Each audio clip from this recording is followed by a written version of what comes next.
किसी भी एनजीओ संस्था में कई बार कई संस्थाएं ऐसा चाहती हैं कि अगर किसी व्यक्ति को नीड है, कोई हेल्थ इशू है, किसी तरह से उनको आवश्यकता है फंडिंग की, तो कई सारी संस्थाएं, कई सारी वेबसाइट इस तरह के फंक्शन देते हैं कि उसकी इंफॉर्मेशन को एक बार वेरीफाई करके उस व्यक्ति विशेष की और उनके संबंधित कुछ डॉक्यूमेंट्स, उनको किस बारे में आवश्यकता है, कितना फंडिंग की आवश्यकता है, उसकी डिटेल को एक बार वेबसाइट पर अपलोड कर दिया जाता है। जैसे कि आप क्राउड फंडिंग वेबसाइट में एक एग्जाम्पल के तौर पर देख सकते हैं कि यहाँ पर 2 क्राउड फंडिंग के हमने कंटेंट दिखाए, दोनों डेमो है।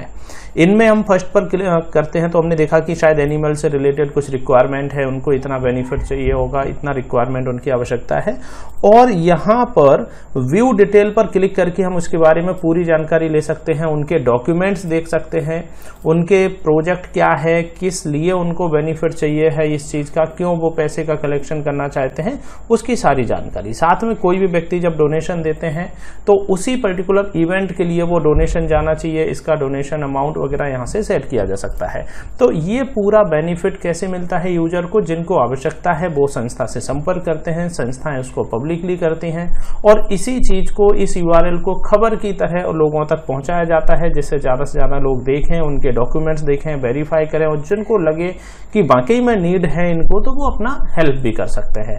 इस तरह के सिस्टम को वेबसाइट के एडमिन पैनल से एक बार अपलोड करके वेबसाइट पर दिखाया जाएगा और वहां से लोगों को एक खबर की तरह उसको शेयर किया जाएगा, लोगों तक अपनी बात पहुंचाई जाएगी और लोग उसमें हेल्प करते हैं। ये पूरा क्राउड फंडिंग का एक बेसिक सिस्टम होता है। ऐसी ही कई सारी जो डायनेमिक वेबसाइट होती हैं उनका यही फायदा मिलता है कि वो अपनी संस्था के बारे में आराम से लोग उसमें आसानी से जुड़ सकते हैं, अपना आईडी कार्ड प्राप्त कर सकते हैं, रिन्यू करा सकते हैं। कई सारे फंक्शन है इसमें, क्राउड फंडिंग की इंफॉर्मेशन अपलोड कर सकते हैं। कोई व्यक्ति संस्था में डोनेशन दे रहा है, उनकी इंफॉर्मेशन यहाँ अपलोड होती है, किस किस ने डोनेशन दिया है उनकी डिटेल होती है अपलोड। साथ में संस्थाओं ने क्या काम किया है उनकी ऑडिट रिपोर्ट यहाँ अपलोड कराई जा सकती है। संस्थाएं काम कर रही हैं, प्रॉपर उनके रिटर्न फाइल हो रहे हैं तो उनकी इंफॉर्मेशन भी वेबसाइट पर होनी चाहिए।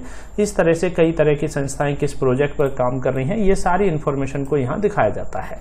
इसमें अलग अलग तरह की संस्थाओं के यूजर होते हैं, मल्टीपल लैंग्वेज में भी संस्था की वेबसाइट को कन्वर्ट किया जा सकता है, तो इसको एक डायनेमिक वेबसाइट बोल दिया जाता है।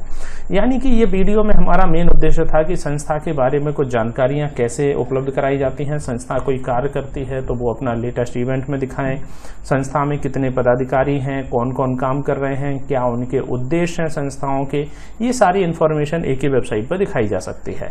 साथ में जो मेंबर जुड़ रहे हैं उनको ऑटोमेटिक ऑनलाइन एक ID card, appointment letter, donation रसीद, ये सब प्राप्त हो सके, ये डायनेमिक वेबसाइट के लॉजिक होते हैं। जैसे कि कोई मेंबर जो इसमें वेबसाइट में जुड़े हुए हैं तो उनको ऑटोमेटिक सिंगल क्लिक करके अपन एक आईडी कार्ड दे सकते हैं, इस तरह के फंक्शन। बाकी कोई भी संस्था है वो हेल्प करना चाहती है लोगों को, तो क्राउड फंडिंग में उनकी ज़रूरत को यहाँ शो किया जाए, उनके जो डॉक्यूमेंट्स हैं उनको वेरीफाई करके यहाँ अपलोड किया जाए, आम व्यक्ति उसको देखें, उसमें सहयोग करें। ये सिस्टम रेगुलर संस्थाओं के माध्यम से चलता रहता है। बाकी फिर भी आपका कोई क्वेश्चन है आप हमें कमेंट में लिखिए। वीडियो देखने के लिए आपका धन्यवाद।